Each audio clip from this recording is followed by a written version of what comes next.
Hey guys, it's Hannah here, and it is that time of year again. The Sephora sale has started. Whether you're in Australia or in the US, you can currently get up to 20% off at Sephora. And this year I wanted to do my video a little bit differently. I usually do recommendations, I usually do a wish list, but I've really been trying to focus on using my products. FYI, I've already placed my order. But there was also 20% off plus an extra 10% at Cult Beauty, up to 30% off at Adore Beauty. So I kind of spread my purchases out. And honestly, it's probably going to be quite a large haul once I have it all together. But otherwise, I've really tried to streamline what I've been purchasing, focus on what I have, and really keep in that mindset with my monthly makeup baskets and things like that, which I haven't filmed. If you guys want me to get back into filming those this year, let me know. But for the Sephora sale this time around, I actually wanted to review what I purchased at the end of year sale. So these products have been with me for about 4 or 5 months now. So let's talk about them. The first thing I picked up was the Fleur Vanilla Nectar Hair and Body Mist. Now I'm very intrigued by Fleur fragrances. I have yet to make it to a Mecca that has a Fleur counter to sniff it all out. I have 3 mini fragrances. So I purchased the year before this sale, I picked up the trio of little baby rollerballs with Father Figure, Vanilla Skin, and Missing Person. And then that same trip I picked up the large like true travel size of Strawberry Letter. I love Strawberry Letter, it is my favorite. But all of those fragrances are beautiful, but they've really been pushing their body mists, and there's heaps of them on my list. Spoiler, I picked up both a fragrance and a body mist at the sale, actually before the sale when they were 50% off for Ulta 21 Days of Beauty. But Vanilla Nectar is a really just simple vanilla scent. I kind of wish I got a little bit more of the papaya nectar, the peach, the apricot, but I mostly get the whipped vanilla, cedar, and amber, which is the base, which makes sense, but those top notes I really lose in this mist. So for me, it's good if I want to add a bit of vanilla to whatever I'm already wearing.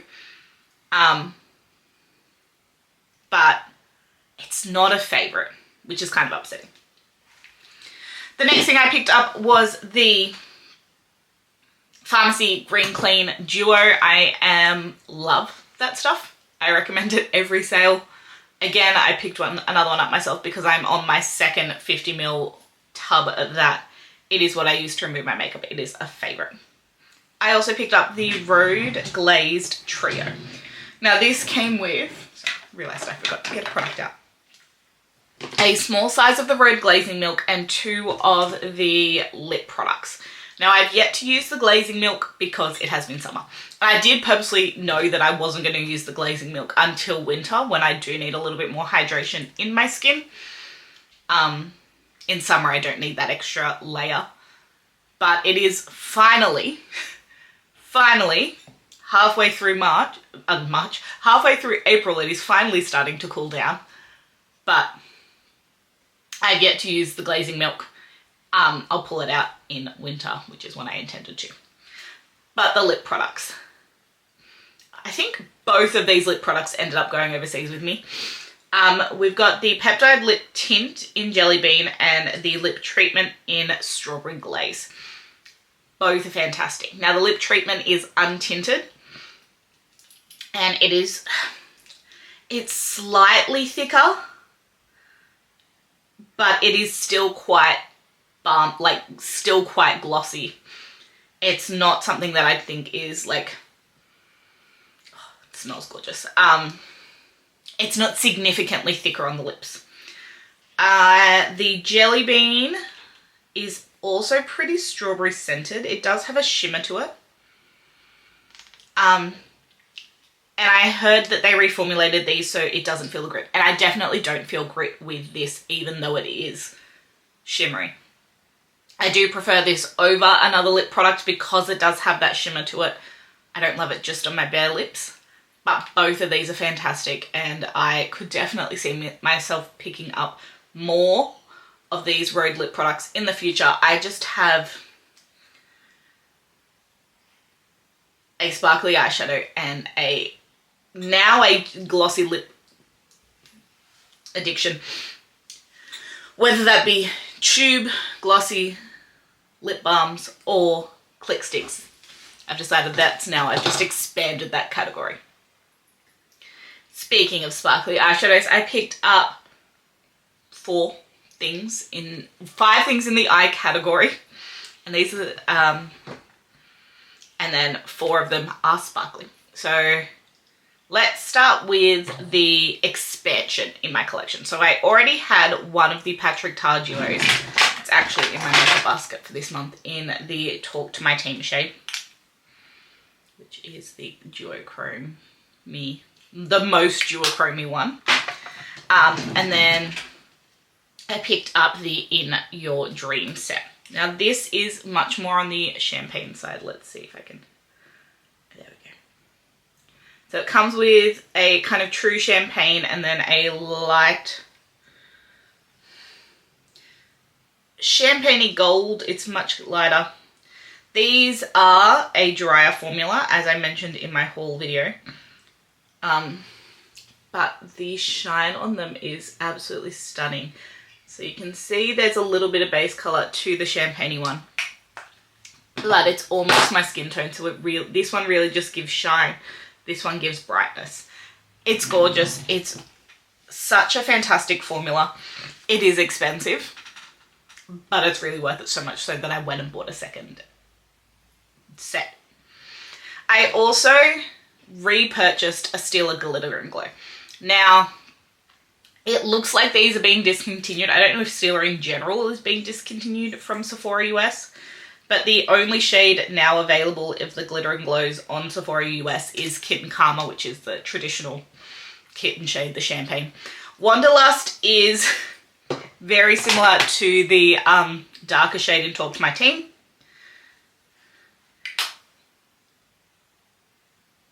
In terms of it is that, so that's the Talk to My Team.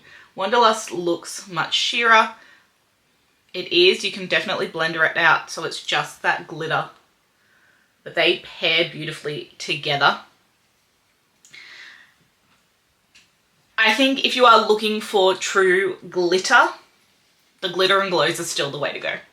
They're in that, it's what we spoke about when they originally came out. It's suspended in that gel so they don't fall. It doesn't have the fallout of something like the Patrick Ta, which is more mica shimmer than true glitter, I find, but it still gives that sparkle. If you're looking for a true glitter, the Glitter and Glows are still the way to go. Then I picked up 2 cream sticks. The first is the Tower 28 Go-Go Cooling Shimmer Stick in Roxy. Now this is very cooling. Even just watching on the hand, it's very cooling. This is more shimmery than a traditional cream shadow stick, and it does hold the shimmer better than a traditional shadow stick does. But it is not as sparkly as something like the Patrick Ta. So it's that really nice in between. It gives you a good shimmer if you're looking for a cream shadow stick that has shimmer. I find a lot of them really blend away. Whereas this, I find the shimmer becomes more prominent when you blend it. It's really pretty. And then the Danessa Myricks Colour Fix Stick Duo in Cassiopeia and Astra. So Astra is the foil, and it is the side I thought I would enjoy the most because it is, again, very similar to the Wanderlust and the original, the Talk to My Team from Patrick Ta, the original one I had. It is that pinky base with the gold sparkle. But I find with this, you have to do it quite sheer. If you don't put it on, like blend it out like this, which, let's see if I can. Unless you put it on blend it out, it creases too quickly. It's too emollient. So you really need to keep this one sheerer. And then the metallic side, which is the Cassiopeia shade, is your traditional cream shadow stick shade. Both of these are quite fragile formulas and will break off. So you need to be careful. The Cassiopeia is a more traditional cream shadow color, and it is more of a copper tone, so it's just not something I really reach for. So of the products that I picked up, the Danessa Myricks is the one I have used the least, and it is the one I think I will continue to use the least. But I think there is a purpose for it. If you're someone who likes a traditional cream shadow stick, you'll like the standard metallic side. And if you just, when you pair them together, if you sheerly apply the foil, it works well, but it just is a little bit more finicky. The fifth eye product I picked up is actually on my eyes today with a Dazzle stick from KVD. This is what I hoped the Tower 28 would be like. It's not quite as high sparkle as this, but it's still really pretty. And that is the Patrick Ta Major Dimension Essential Artistry Edit palette in light. This is fantastic. It is a fantastic companion palette. I have the Makeup by Mario Master Mattes in the neutrals, and this was my go-to companion palette. This is just a slightly warmer version. So if I want cool tone, I go for Makeup by Mario. If I want slightly warmer, it's still on the neutral side. This one just leans light, slightly warmer. This one leans slightly cooler. So I can justify both my collection. It's just fantastic. I have it on today. It's just got little bits of warmth throughout, but not super warm and orange, which is fantastic. These blend beautifully. I didn't love the metallics in the Patrick Ta full-size palettes, but the mattes I always really enjoyed, so I'm really excited he brought these out. I much prefer his duos for the shimmers. They're a very different formula. And then the last thing that I picked up in the sale was the pressed version of the Prisma Libre powder from Givenchy in the shade 2 Satin Blanc. I have this setting my face today. It is a really nice blurring powder. It is beautiful under the eyes. It sets the face well. It's not the most oil controlling, but it is oil controlling enough. And it's just beautiful on the skin. It just gives a filtered look to the skin, which the original Prisma Libre powder did as well. I definitely would go for the pressed version over the new loose version, because that is just full of mica and shimmery and not the same at all. So that was what I picked up at the Sephora sale in November, and what I think about it, whether I would pick it up now. I'd pick up most of these products now. Probably the Fleur and the Danessa are the only two I wouldn't pick up, which is pretty good haul in my thoughts. So let me know, what are you planning to pick up? Have you tried any of these? Do you have different thoughts, the same thoughts? Let me know in the comments. Give this video a thumbs up to let me know you liked it, and click subscribe to stay tuned for more. As I said, I have a pretty collective haul coming in terms of what I've picked up at the multiple sales at the moment. That'll be coming soon. I have an empties video, a favorites video, lots of things coming your way, so stay tuned and I will see you then. Bye guys.